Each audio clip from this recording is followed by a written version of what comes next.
All right, I'm Griffin Strom. We're here at Rosemont, Illinois for Buckeye Grove. I'm back here with the Big Ten headquarters. This is Marcus Horton and Jacob Benge. And guys, we just saw the Big Ten parents of players protest here, led by Randy Wade, who kind of spearheaded the entire movement on social media before coming out here early on Friday morning.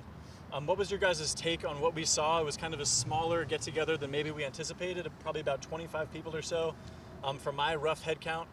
Marcus, what were some of your main takeaways? Well, even though you said it was smaller than Randy Wade had made it seem, but the point was definitely clear. They brought the point across that they want answers, they want transparency. There was a certain unity across the parents that was very clear from the beginning. Even though they came from different schools, it was majority Ohio State and Iowa. All the parents joined together physically and in what they said and showed a clear message to the Big Ten today. Jacob, what do you think?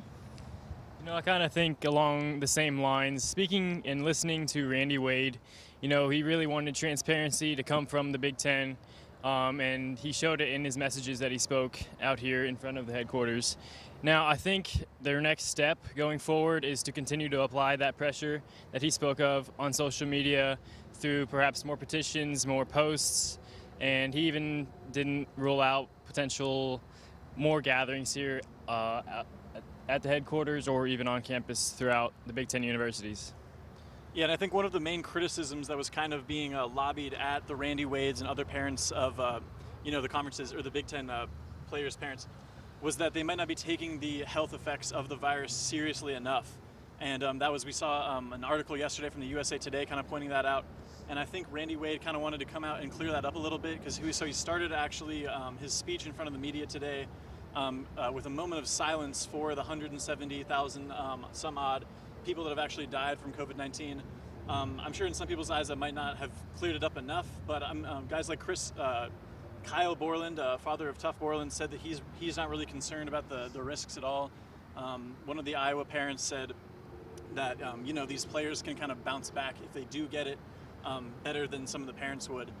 But let's talk about some of the other players' parents that we heard talk today from some of the Ohio State parents. Well, we heard from some of the Ohio State parents, they've been claiming all week, the past couple of weeks, that they're safer on campus, safer continuing to carry out practices, whether they are with their teammates or not. They're getting tested multiple times a week if they're together. And if they're not moving forward, there's no incentive to continue with the protocols in place.